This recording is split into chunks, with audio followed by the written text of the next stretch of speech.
సృష్టి చేసినప్పుడు ఏ జీవాలకు ఏ ఆహారమునో పెట్టాడు. అన్నిట్లోకి బుద్ధిజీవుడైనటువంటి మానవుడికి శక్తివంతమైన శాకాహారం ఇచ్చాడు. కానీ మతి తప్పి గతి తప్పి కొంతమంది మాంసాహారం చేస్తుంది అజ్ఞానం.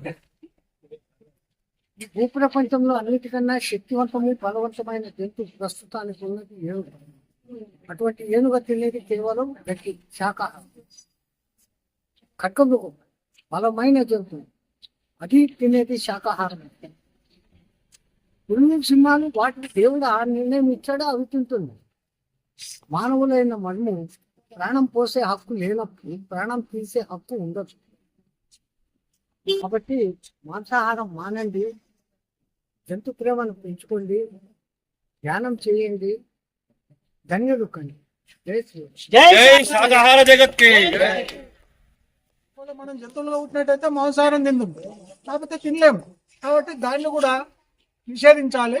ఎందుకంటే ఆరోగ్యానికి మన పేగులు చిన్నగా ఉంటాయి, శాకాహార పేగులు చిన్నగా ఉంటాయి. జంతువులు మాంసం తినే జంతువుల పేర్లు పెద్దగా ఉంటాయి. కాబట్టి మనకు తీసుకున్న పరమధర్మ కాబట్టి అహింసను పాటిస్తూ అందరం కూడా శాకాహారులుగా మారుదామని కోరుతున్నాం. జై శాకాహార.